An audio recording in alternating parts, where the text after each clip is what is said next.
In 2009, Simon Sinek published his bestseller, Start With Why. The premise of the book, and Sinek's entire business philosophy, is to begin with purpose before laying out method or product. Why do you do what you do? In his 2009 TED Talk, Sinek summarizes his idea in a memorable line. People don't buy what you do, they buy why you do it. Applying his idea to individuals, we must ask ourselves why. Why are we here? What is the purpose we will pursue with our lives? How will we strive to achieve that purpose? What will our purpose look like in action? Daniel Pink wrote his book, Drive, The Surprising Truth About What Motivates Us, to challenge the current business model. Modern management and motivation practices are not only failing, but, he argues, are extinguishing intrinsic motivation, diminishing performance, crushing creativity, displacing good behavior, feeding addiction, and fostering short-term thinking. He proposes Motivation 2.0, a way of thinking and approaching business grounded in our deepest drive. The first pillar of Motivation 2.0 is autonomy. Autonomy is acting with choice. It is the freedom of creativity, ideation, and visionary thinking. There are 4 essential areas people need autonomy in order to flourish: the what, the when, the how, and the who.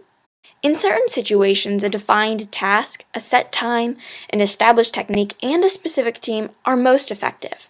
However, enthusiastic and lasting engagement is only cultivated when a person has autonomy over task, time, technique, and team. Mastery is the second pillar of Motivation 2.0. Mastery speaks to our inherent desire to improve at things that truly matter to us. This desire is why we pursue hobbies, why we challenge ourselves, why we set goals, why we learn. We desire to constantly grow and develop. If mastery is ignored, we become stagnant and our creativity is zapped. The 3 laws of mastery include mastery as a mindset, as a pain, and as an asymptote. Mastery requires a learning disposition. Pursuing mastery means setting learning goals, where our success is determined by our effort, versus performance goals, where our success is determined by our results. Mastery as a mindset motivates individuals to stretch themselves, to exert themselves to reach their goals. Mastery is also a pain. Since mastery demands effort and willingness to learn, mastery demands perseverance. Rarely do we become masters overnight. Rather, we must work day after day, year after year. We must push ourselves. Mastery is not always fun. It gets sweaty and grueling. But mastery is rewarding, and the grit it develops serves an individual throughout life. The pursuit of mastery is like a snowball rolling down a hill. The longer and harder you stick with it, the more you build motivation. This motivation jumpstarts mastery in other areas of life. Finally, mastery is an asymptote. An asymptote is a straight line that a curve approaches but never quite reaches. Full mastery is impossible. For that reason, one would think the pursuit of mastery is meaningless. Why reach for the stars when you may never even be able to touch the moon? However, as Pink writes, mastery attracts precisely because mastery eludes. The joy is in the journey, not the destination. The last pillar of Motivation 2.0 is purpose. It may be the last pillar, but purpose is by no means of lesser importance than mastery or autonomy. Purpose provides a context for those 2 pillars. In that sense, purpose may truly be the foundation for mastery and autonomy. Purpose is the larger vision, objective, or cause that motivates all aspects of a person's life. It is the why. Establishing a purpose is unimaginably difficult, and one's life purpose does evolve through the years, but setting big-picture goals provides us with a foundation for our work, our relationships, our community involvement. Writing our purpose down affirms our goals. We don't just establish the where and why, we constantly remind ourselves. We tell others. We change the wording of the goals. We reaffirm our purpose over and over. We also must uphold our purpose in our policies, whether personal or public. If the purpose of America is to be a land of self-governed, disciplined, and civil people, then we must have laws that support and pursue our purpose. Similarly, an individual must develop a lifestyle that upholds his or her purpose. Purpose is conviction on which our policy cannot compromise. Once you have your why, you must put that why into action.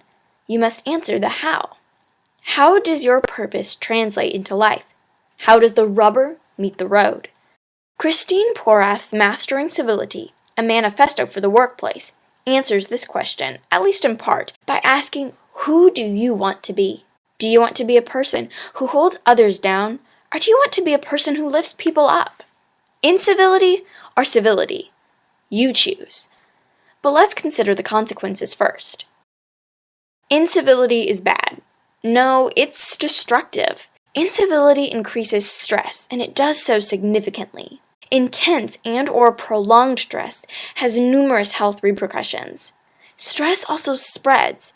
The average person interacts with around 10 other people daily, and any stress that person feels spreads to those people. Stress travels from work to home to community. It infects people and even cultures like a plague. Porath states that stress costs the U.S. economy $500 billion per year. Incivility lowers performance. It inhibits people's abilities of concentration, memory, critical thinking, brainstorming, decision-making, and creativity. Incivility causes negativity. A person who experiences or witnesses incivility is more likely to think negative thoughts. That negativity forms a stifling cloud, a cloud that can quickly make a person shut down cognitively, emotionally, and physically. Just like stress creates more stress, so incivility breeds incivility. Understanding the consequences of incivility, how do we become people who actively affirm each other rather than dragging each other down? The solution is actually pretty simple. First, be respectful. Say please, thank you, yes ma'am, no sir. A slight change in language goes a long way. Second, smile. It is a well-documented scientific fact that smiling is contagious. Smiling enhances mental and physical health significantly. So relax, smile, and maybe even laugh. Third, listen. Be present with people. Listening signals caring, commitment, and connection. Pay attention, establish eye contact, summarize the other person's points, and ask questions. Distractions are many, but intentional listening reaps great rewards. Listening is crucial for step 4, creating, maintaining, and deepening relationships. Fifth, eliminate biases. Don't judge or jump to conclusions. Sixth, share resources like tools, knowledge, social contacts, money. Share yourself, your effort, and your time. Show people you are truly invested. Seventh, share recognition. Give people the praise they deserve. Share compliments. A good word goes a long way. Eighth, express gratitude. Don't stop at thank you, but make others feel genuinely appreciated. Handwritten letters, random gifts, spontaneous celebration, even a simple hug. Your gratitude energizes and encourages others. Ninth, share feedback. Recognition is essential, but practicing constructive criticism provides guidance and opportunity for growth. Last but not least, give meaning. You have your life purpose, now help others find theirs. Inspire and motivate. Why, how, what? You've established a life purpose. You have the steps to implement that life purpose. Now what will the result of that purpose be? Making the world a better place doesn't end with being a nice person. Making the world a better place only starts by making yourself a better person. Then you must help others become better as well. Kim Scott explains the what in her book Radical Candor. Radical candor combines 2 dimensions, caring personally and challenging directly. Caring personally means caring about the whole person. It means having honest conversations, understanding what motivates one another, discovering what is important to people, sharing experiences and dreams. Challenging directly builds relationships in 2 ways. First, it shows you care enough to identify the things that fail and the things that work. Second, it demonstrates your willingness to admit you're wrong and your commitment to learn from failures and fix mistakes. The challenging directly dimension of radical candor is particularly difficult because the goal is not just that you offer constructive critique, but that you create a culture of productive feedback. Radical candor requires humility and patience.